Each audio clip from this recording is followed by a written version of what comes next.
No hay presión de Trump. Con esta afirmación inició uno de los momentos más comentados de la conferencia, cuando la presidenta de México, Claudia Sheinbaum, respondió directamente a una pregunta sobre la reciente captura de Nemesio Ceguera Cervantes y las posibles presiones provenientes de Estados Unidos. Durante el intercambio con la prensa, una reportera cuestionó si la detención del líder criminal significaba que el gobierno mexicano había actuado bajo presión del gobierno estadounidense o del expresidente Donald Trump. Ante esto, la mandataria fue clara al señalar que las acciones de seguridad en el país no responden a presiones externas, sino a decisiones soberanas del propio gobierno mexicano. En otro de los temas, la presidenta también respondió a cuestionamientos relacionados con el sistema político y las reformas en materia legislativa. En particular, se refirió al debate sobre los fueros y la posibilidad de reelección para legisladores. En su respuesta, señaló que dentro de las propuestas que se analizan se contempla eliminar estas figuras, con el objetivo, según explicó, de fortalecer la rendición de cuentas y modificar la dinámica política en el país. Suscríbete al canal Al 100 por México. A ver, la compañera de proceso, que hace mucho que no pregunta. Allá son 9:14. Gracias, presidenta. Daliana Escobar, de Proceso. Primero, preguntarle sobre esta confusión que se había dado en cuanto al PREP. Usted ya mencionaba que se estaban dando, sobre todo el avance en los conteos, ¿no? Ayer Ignacio Mier decía que no se iba a tocar como tal esta… Es que el PREP está en la ley. Así es. Entonces, nosotros estamos enviando la reforma constitucional y ahí lo que estamos planteando es que no tiene por qué esperar hasta el miércoles el conteo distrital, que debería comenzar en el momento en que se estén recibiendo las casillas. Sí, y también quisiera preguntarle cómo… Así es, por ejemplo, en la Ciudad de México. Ajá. Hay ejemplos. O sea, que no hay como mayor cambio, sino que simplemente sí se va a tomar en cuenta conforme van llegando los paquetes electorales. Si se aprueba, electorales. pues ya tendría que pasarse a la modificación de la ley. Claro. Preguntarle cómo quedó también el asunto del fuero para legisladores. Ese no se toca. No, o sea, no se les va a quitar No, fuero. ahora, en el momento en que ya no hay reelección, ¿qué pasa cuando un legislador tiene una carpeta de investigación presentada por alguien? O una denuncia, se abre una carpeta de investigación. El legislador tiene obligación de contestar si la Fiscalía Estatal o Federal lo llaman a testificar o a dar su declaración. No se puede detener en esos 3 años, pero al siguiente año se puede detener si el que se encuentra que es culpable.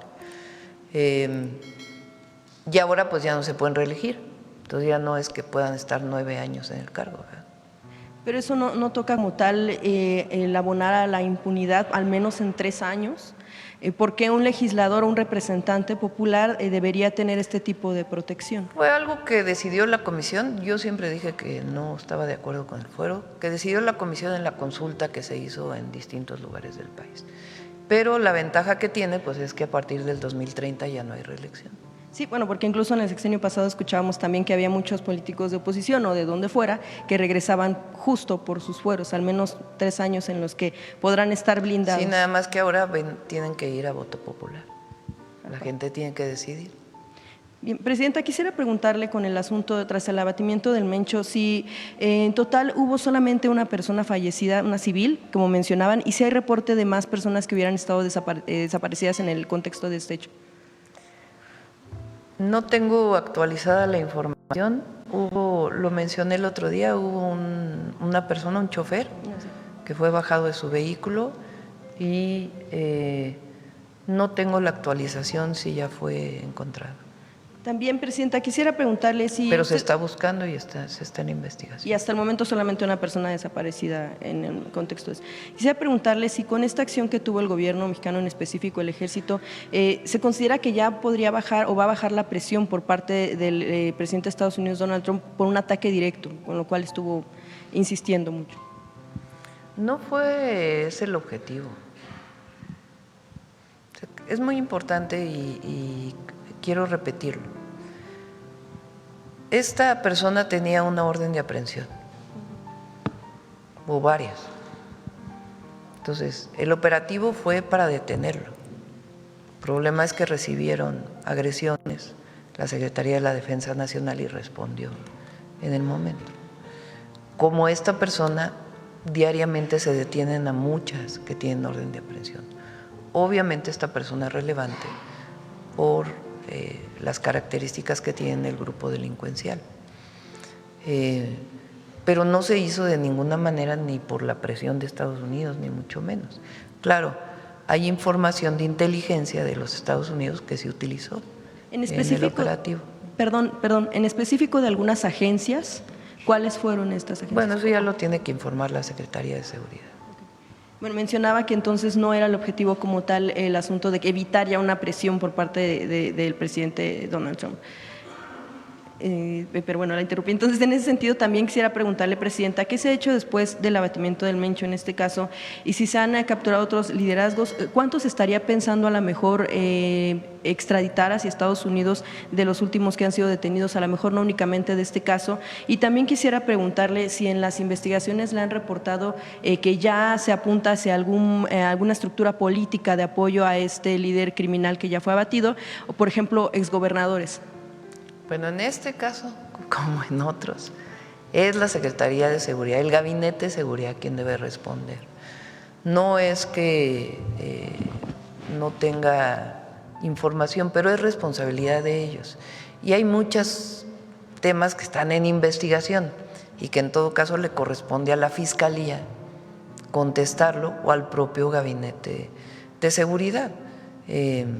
Todas estas preguntas que haces, el viernes vamos a estar justamente en Guadalajara y a lo mejor muchas de estas, con el Gabinete de Seguridad, algunas de estas preguntas pueden contestarse. Sí, Presidenta, también, por ejemplo, quisiéramos ver si pudiera haber un informe que seguramente tuviera que darlo a la instancia correspondiente en torno a cómo han sido, qué tan complicadas han sido las peleas en tribunales, sobre todo, por ejemplo, por aseguramiento de inmuebles, que en muchos casos se complica porque al final les son liberados porque pues justo no están a nombre de los delincuentes que son, en este caso, abatidos o detenidos, sino de sus propios familiares que al final pues dicen no estaban ellos directamente relacionados con este tipo de actos ilícitos. ¿Cómo ha sido la batalla en tribunales? Si puede haber un informe o si le han mencionado a usted lo complicado que ha sido esto.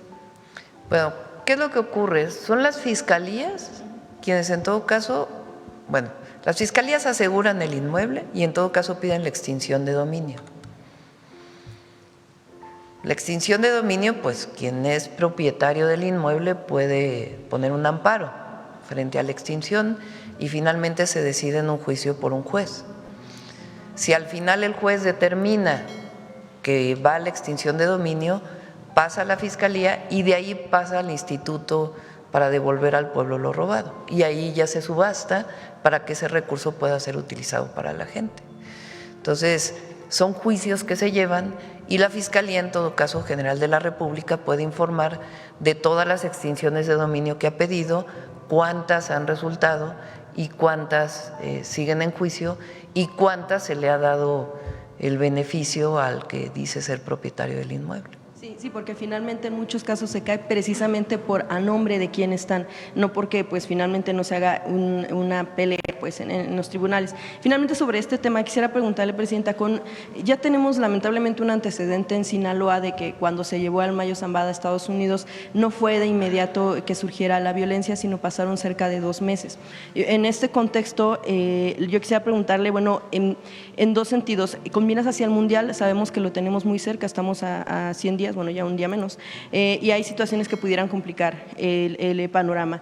Una represalia, tal vez por parte de grupos criminales ligados al cártel Jalisco, aprovechando el evento, y por otro lado, también un conflicto internacional en el que sabemos que está también envuelto Estados Unidos, si no se tiene pues en la mira o se tiene algún trabajo para estar pendiente de que no hubiera una cuestión de represalia también con algunos objetivos de Estados Unidos que pudieran estar en México en el contexto de este evento deportivo. Te lo contesto de 2 maneras. Lo primero, ya digamos el desarrollo relacionado ya con el grupo delictivo, pues que lo informe el Gabinete de Seguridad. Lo segundo es que está garantizada la seguridad para todos los visitantes del Mundial. El operativo que hay de Secretaría de Seguridad, de la Defensa, de la Marina, de el Centro Nacional de Inteligencia y de coordinación con las policías estatales es muy importante y se viene trabajando desde hace pues, prácticamente un año. De hecho, hoy hay una reunión con la FIFA para ver este tema y otros temas, pero está garantizada la seguridad y suficiente vigilancia y revisión para que no pasen absolutamente ningún problema, sea un gran mundial pacífico y donde los visitantes vengan a divertirse. ¿La reunión es aquí en Palacios? Es en la Secretaría de Seguridad. Bien, Presidenta, solo dos temas más. Uno que tiene que ver con la Auditoría Superior de la Federación. Sabemos que está a días de poder definirse quién está al frente, pero independientemente de quién vaya a estar como titular en la misma, y por algunos señalamientos que ha habido en torno, sobre todo a la importancia que tiene la Auditoría Superior de la Federación para evitar cuestiones de corrupción o que se haga una vigilancia eficiente. Quisiera preguntarle cómo se puede fortalecer este órgano, le menciono, más allá de quién lo elija o quién se elegido para que sea titular, sobre todo para que en efecto sea un órgano necesario para evitar temas de corrupción y para evitar también cuestiones de impunidad. Si también dentro pues, del gobierno se plantea que pudiera haber algún cambio en el asunto de cómo hacerlo más eficiente. En una plática con el diputado Alfonso Ramírez Cuellar no mencionaba que de hecho la supervivencia de Morena pasa por acabar o controlar la corrupción y uno de esos elementos importantes puede ser por supuesto la Auditoría Superior de la Federación. Se definen estas semanas, es una decisión del Congreso, ellos están definiendo, se abrió una convocatoria, se apuntaron, no sé, 92 personas y el Congreso tendrá que definir quién va a ser el nuevo titular de la Auditoría Superior de la Federación, la Cámara de Diputados. Una vez que esté elegido, nuestro interés, ya lo había dicho yo aquí, es fortalecer la denuncia ciudadana relacionada con la corrupción. Quien vive la corrupción, pues es la ciudadanía. Entonces, lo que queremos es fortalecer esa denuncia y garantizarla. Entonces, una vez que sea elegido, junto con el nuevo titular del Tribunal Superior de Justicia Administrativa y Raquel Buenrostro, yo le hice un planteamiento a Raquel de que una vez que estén definidos se puedan sentar para poder hacer una propuesta al Congreso de fortalecimiento de la Auditoría Superior, porque lo que queremos es que haya auditorías y que no haya impunidad. Y también de fortalecimiento de la denuncia ciudadana y que en todo caso incluso haya medidas cautelares frente a denuncia ciudadana. Claro, tiene que haber mínimas pruebas, ¿verdad? Para pues proteger a la ciudadanía, al pueblo de México y al recurso público, que claro, no estamos hablando del periodo de hace tiempo, pero todavía se presentan casos de corrupción. Entonces, ese es el objetivo. Entonces, una vez que el Congreso defina quién es, le pedí a Raquel que se pudiera reunir. ¿Por qué el Tribunal Superior de Justicia Administrativa? Porque ellos tienen ahora una sala que tiene que ver con anticorrupción. Entonces, que ellos nos puedan presentar una propuesta pues, de fortalecimiento de la auditoría y de las revisiones y de la sanción para que no haya impunidad. Y también si en esta propuesta serían necesarios órganos colegiados para garantizar pues este tipo de auditorías eficientes. Bueno, la auditoría en realidad pues es un órgano colegiado, aunque tiene un titular, pues tiene órganos colegiados.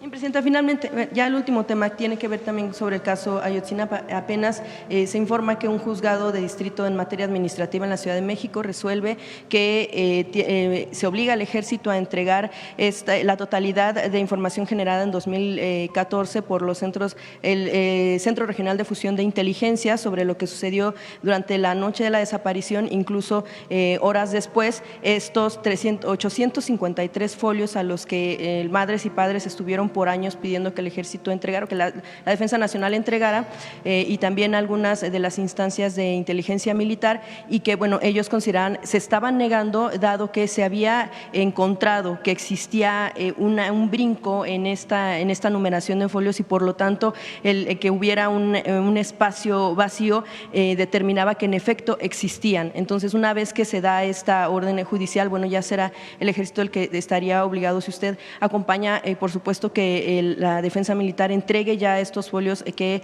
consideran hace falta. No tenía conocimiento de esta resolución, me estoy enterando por lo que dices, la vamos a revisar y damos la información. Gracias, presidente. Cerramos, vamos.